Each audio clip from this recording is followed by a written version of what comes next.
ဟုတ်ဗျာမင်္ဂလာပါဗျာဦးတင်ပါဗျာ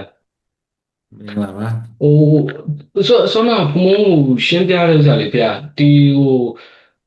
ပရမတ်ပညာနဲ့ပရမတ်အဲ့လိုမျိုးကဖြစ်နေတဲ့အခါကျတော့စိတ်ရဲ့ quality နှစ်ခုပေါ့အဲစိတ် อืม quality နှစ်ခုမှာဒီပညာမှာကြာတော့ခါကျတော့အဲ့လိုမျိုးဒီရွှေနဲ့ကြီးနဲ့ဘုံဘုံကရှင်ရှင်ပြထားတော့ခါကျတော့ အဲ့လိုမျိုးတပည့်တော်တို့အရင်တော့ဆိုလို့ရှိရင်ကုသိုလ်အကုသိုလ်အဲ့လိုမျိုးအကုသိုလ်မဖြစ်အောင်နေထိန်းနေကြရလေလူတပည့်တော်တို့ဟာပေါ့အာလူအများစုပေါ့အဲ့လိုမျိုးလူတွေတော်တော်များများအဲ့လိုမျိုးထိန်းနေကြတာဆိုအကုသိုလ်မဖြစ်အောင်ဖြစ်ပြီးတော့ခါကျကုသိုလ်စိတ်ဖြစ်အောင်ထိန်းနေကြတာအဲ့ကြတော့ခါကျတော့ဒီပညာနဲ့ပရမတ်ကိုသေချာသိသွားလို့ရှိရင်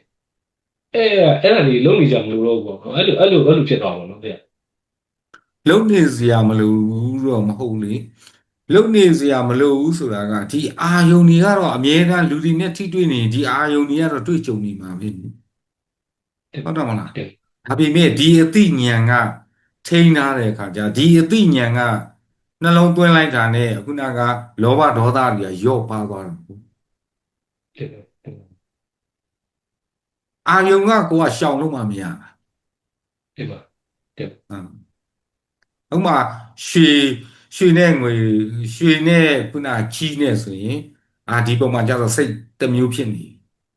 နော်တဲ့တဲ့ခုနကအသိဉာဏ်နဲ့ဆိုတော့ဒါလေဓာတ်ကြီးလေးပါအပေါင်းစုတွေပဲဆိုလို့ရှိရင်လောဘလျော့သွားပြီနော်တဲ့ဒါကြီးကအမြဲတမ်းမဖြစ်တော့ဘူးလားဆိုတာအဲ့ဒီလိုတော့ဘယ်ဖြစ်မလဲဘာလို့ဆိုတော့အာယုန်တိုက်ရင်ရွှေလို့သိလိုက်ခါနဲ့လိုချင်တဲ့စိတ်ကပေါ်သွားမှာပဲလေပေါ်လာတာနဲ့ကိုယ်စိတ်ကဘာဖြစ်လိုက်လဲဒါကြီးကမမြဲတဲ့တရားတွေတကယ်တော့ဒါကြီးကဓာတ်ကြီး၄ပါးပြီ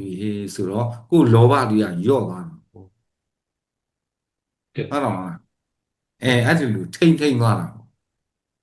တဲ့ပါတဲ့နော်အစွန်းမရောက်တော့ဘူးပေါ့လောဘစွန်းဒေါသစွန်းမရောက်တော့ဘူးလောဘဖြစ်လာပြီဒေါသဖြစ်လာပြီဆိုရင်ဒီဒီပရမတ်ကိုသိတဲ့ဉာဏ်လေးကထိမ့်သွားတာဘောပါပါတဲ့ဒီမှာအဲ့ဒီတဘောမျိုး